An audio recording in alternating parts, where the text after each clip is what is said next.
2nd of April 2019. One thing I want to go over real quick is the second autopsy over Silawan.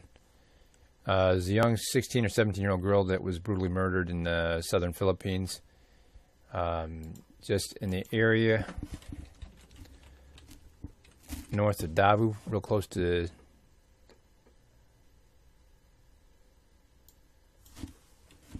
Cebu.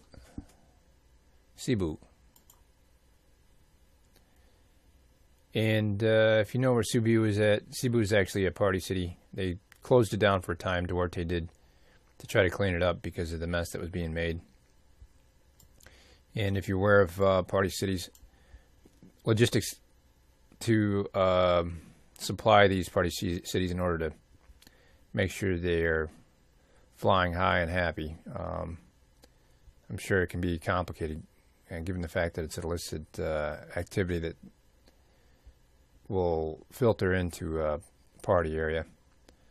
So with that said, my concerns with the initial autopsy is that I didn't think that there was just one single rudimentary weapon that was used, given the fact that all ligaments and muscle tissue is completely gone on the left side of the victim's frontal bone here, as well as the parietal bone. And so I kind of started wondering what was going on with that, but obviously being in the United States, I don't exactly have any contacts. If I did have any, I certainly don't have any more. And this didn't seem like an international issue. But right before the burial, they actually did a second autopsy, which I'm glad they did. And they did detect brown burn marks that were indicative of sulfuric acid. They found a couple other things and that were quite notable. They initially didn't think there was any foul play, but this is proven that there was just before her death. So I'm glad that they took time and care to get this thing done properly. And I did want to put my theory on YouTube, but we know how theories can pan out sometimes, especially if they're wrong. So even worse yet, this thing started to swarm some political storms around it, because it is the season for politics over there. There's election month for them over there. The other thing that I found concerning was that there's an atomic, a self-governing body here in Mindanao, and there's a faction that's actually coming against it. I forgot the faction's name. I mentioned it in an earlier video. So anytime you have factions that have any kind of systems of fighting, they have to have some sort of economy. And a lot of the time these economies can be illicit. So that's real close to Cebu, and the original killer they found was in Davao City.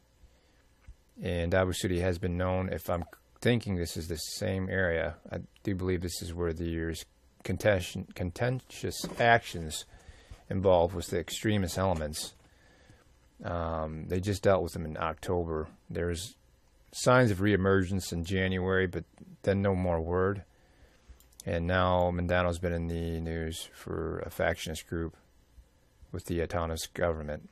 Now, the fact that this government has autonomy, I kind of wonder how much oversight there is with any in and going and leaving and whatever else goes on. I mean, I know Duarte, he likes to drop the hammer, so that's going to be something to watch for. See if there's any activity with the regional government and how they have to deal with any failures that may be occurring in the autonomous government here. So then we do have this Lapu-Lapu area. They're in a political turmoil. Some of them are using it, just like we've seen in Turkey. And you know what? That doesn't always work well. So depending how they're using their spin, it's not very tasteful. So I just want to go over that because it's definitely something that I was concerned about. I'm really glad they looked at it a second time.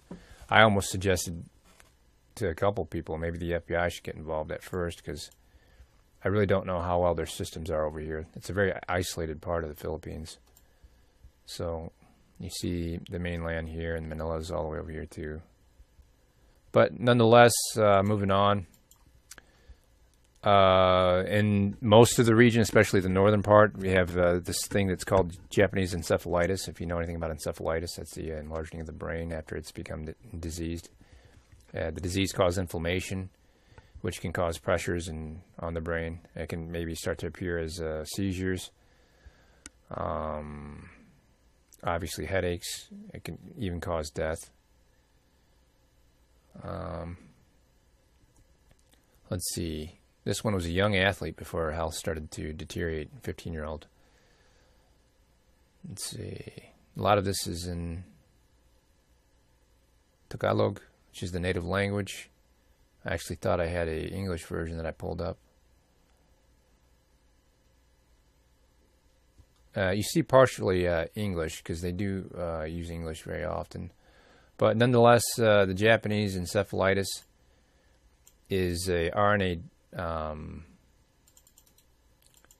is a retrovirus. RNA is its method of replication. HIV has a replication process just like it, but its actions on the body are quite different. But so there's a lot of other harmless, relatively harmless RNA viruses that are out there that sometimes they don't even exhibit symptoms because our immune system, as well as our diet, keeps these disease processes from becoming a problem with our health.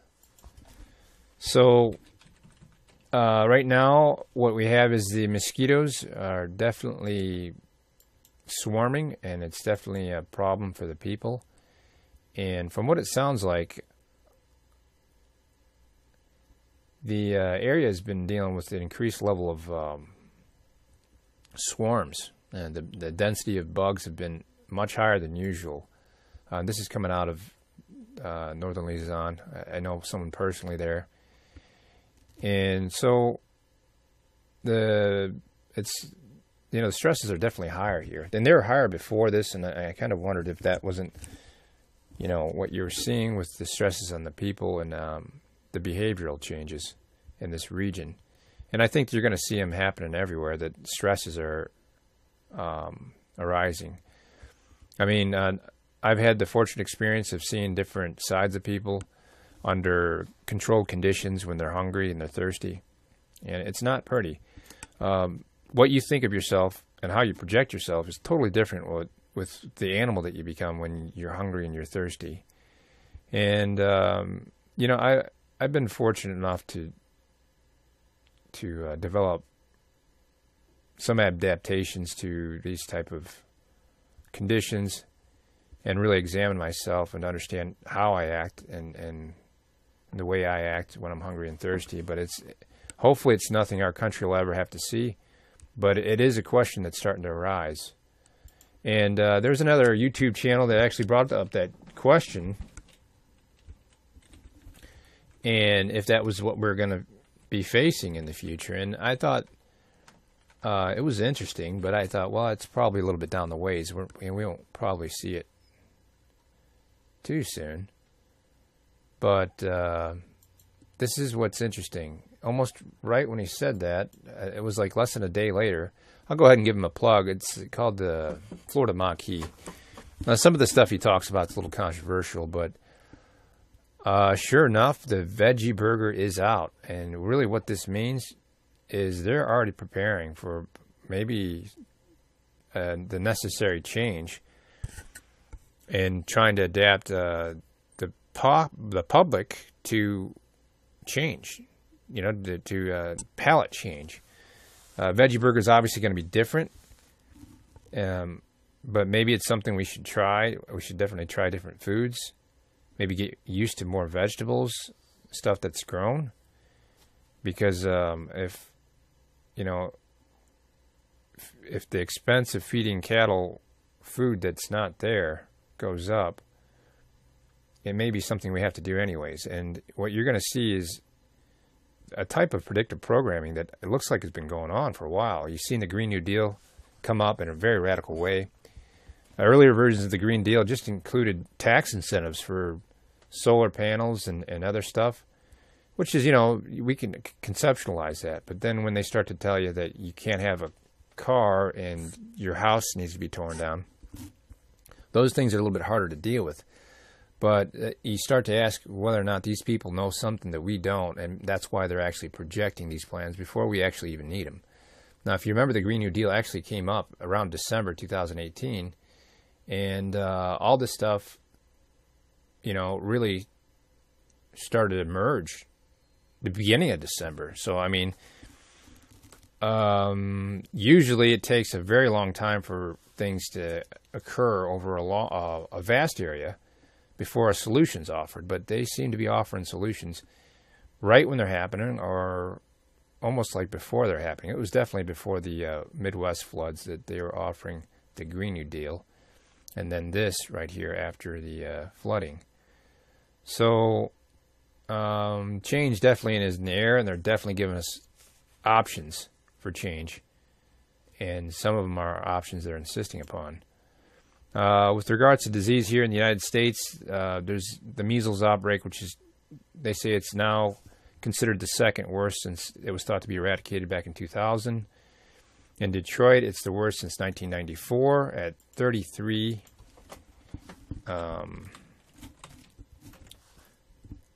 cases. And that's, like I said, that's been the worst since 1994. Oops, I spelled that wrong. Anyways, it hit 30, but it's at 33 now. Okay, 34 now. Most since 91. So that went up. I mean, within 1 hour. I had just checked it not too long ago. The time is 7:50 p.m., 2nd of April, 2019. So with that said, the Senate committee takes action to prevent future measles outbreak. It looks like Washington State, Clark County in particular, is awaiting a vote of the Senate on a bill to prevent future outbreaks. Senate Democratic Communications sent out a press release with information on the bill. It stated, legislation to address the health threat posed by ongoing measles outbreak in Clark County awaits a vote of the full Senate after a key committee recommended its adoption. Okay, so we're going to go on here, and they're going to tell you the statistics, but it looks like House Bill 1638 would eliminate the personal belief exemption from vaccinations. So we're looking at the elimination of the personal belief exemption. So if you're not a religious individual, you're agnostic or atheist, and you just have a personal belief that you don't want this, which I support, if that's what you want to do. Clearly the threat's so high and the scare is high enough that they want to eliminate personal belief exemption. What I'm not seeing is more media on how this disease evolved and how it's been transmitted. Now, this is what they really wanted to pass initially, or at least this individual, Cleveland, wanted to pass a broader Senate bill, which would remove all personal belief exemptions. So that would both be personal belief. Okay, let's see here. Would have removed the personal belief exemption for all required. Okay, so what's the difference here? Okay, so this retains the medical and religious exemption, and this one actually was more specific, requiring all immunizations. So this one is only talking about the measles, mumps, and rubella. So you got a couple differences here. I'll leave the link here. So you're going to see that one is measles, mumps, rubella is the one that's passing for personal belief exemptions. That's eliminated. That's what they want to eliminate, personal belief exemptions. And this was personal belief exemptions for all immunizations. So if you still personally believe that you don't need to take vaccinations for other things, you have the right still for that. And you still have the right for this until they pass it. And then I'm not sure what the outcome is going to be. But you need to talk to your politicians if this is concerning you, which it should. I mean, I believe really all people have the right. I don't think you need to be a part of any group to have rights. So it's just how I feel, and this is your predicament, and I'm not happy about it either. So okay, so the one thing I would ask is, they have enough technology to really determine whether or not any of this stuff is coming out of a lab, whether or not it's one of our enemies, the enemies of the state, or if it really can be tracked down to locations. Why isn't it being talked about? Where's this stuff coming from? Thanks for joining me on The Curve.